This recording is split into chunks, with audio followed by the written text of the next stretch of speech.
Friends, welcome to my workplace at Ranaghat, West Bengal, India. This is a cataract with grade 3 nuclear sclerosis. In this surgery, I am going to share my difficulties in using coaxial IA, and in this case I have employed the stop and chop technique for division of the nucleus. By this time the main incision and a side port on the left side of the main incision have been made. An air bubble is injected, and underneath this air bubble trypan blue dye is applied over the anterior capsule,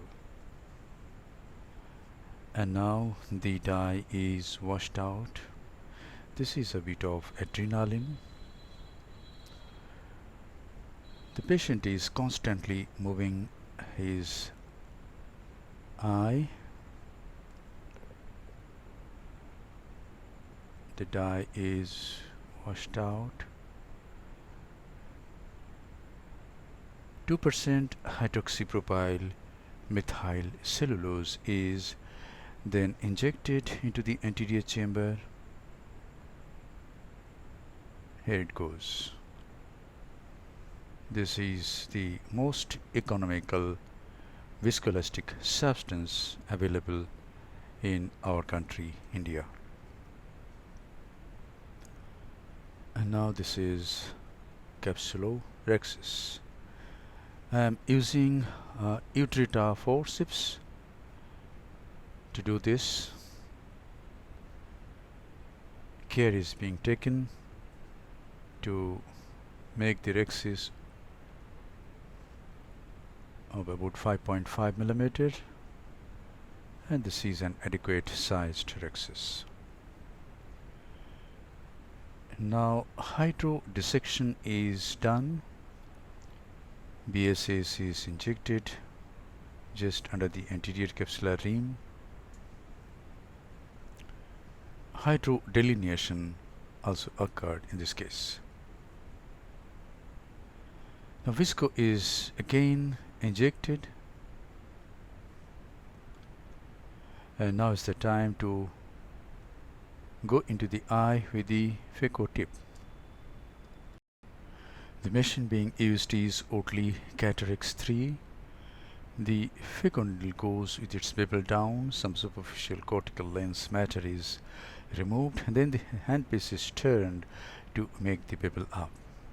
And in this case I am employing the stop and chop technique, making a trench, dividing the nucleus into two halves. At this time, while I am making the trench, vacuum is 80 mm of mercury, flow rate is 20, and ultrasonic energy is 60%. I am going from rhexis margin to the rhexis margin, and after making the trench I make the central part deep, and then applying opposing forces I divide the nucleus into two halves. Then I go to phaco 2 mode and chop this heminucleus. At this time vacuum is 400, flow rate is 40, and ultrasonic energy is same, 60%. The heminucleus was divided into three parts. Now this is a smaller heminucleus. This is divided into two parts and it is removed. And now in this case I am going to use coaxial IA. Visco is injected into the anterior chamber, and this is the coaxial IA from Ocular. The IA goes in, and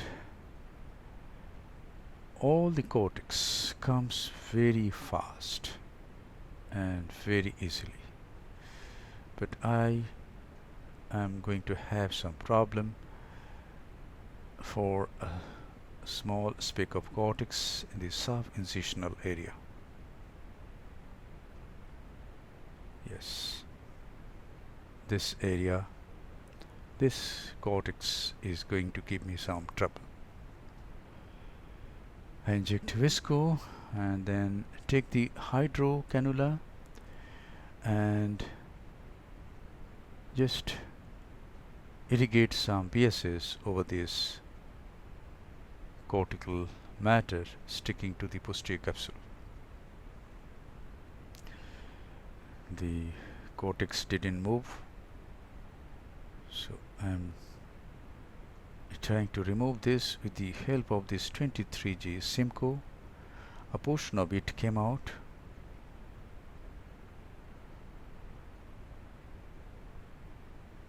And this is good.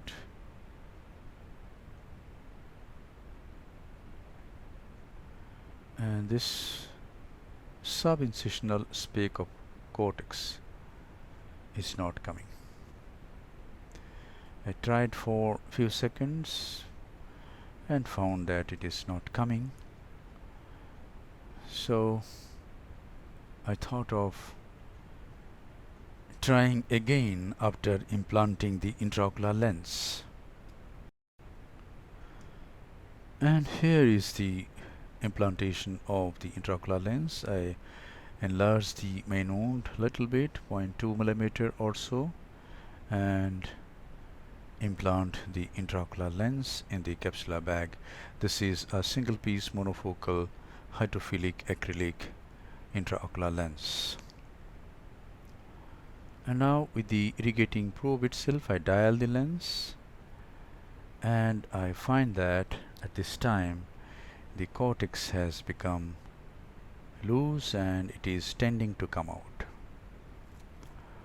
But at this time I don't want to remove it without applying some visco, because I may touch the corneal endothelium. This is in the periphery where the anterior chamber is shallow, anterior chamber depth is not much, and it comes out. By 23G Simcoe the cortex came out, and we have to remove this visco now. So my difficulties with this coaxial IA is all the cortex all around comes out easily, but a small speck of cortex remains. If it is there in the subincisional area, this is how I have to take help of other instruments and remove that cortex. This is removal of visco. I had only one side port, so what I am doing is the irrigating probe is lifting the anterior lip of the main wound, and thus the leakage is minimized. Leakage of irrigating fluid. This is a bit of moxifloxacin.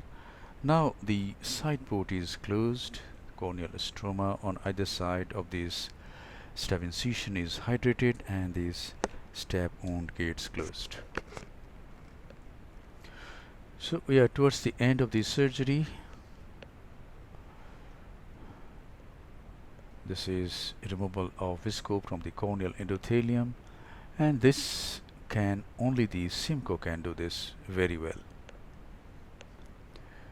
I flush out some BSS through the aspirating port of this instrument, and it goes and dislodges the visco molecules sticking to the corneal endothelium. Thank you very much for your attention. Hope this video will help you in developing your surgical skills. Be a great surgeon and serve your patients with love, respect, compassion, and great surgical competence.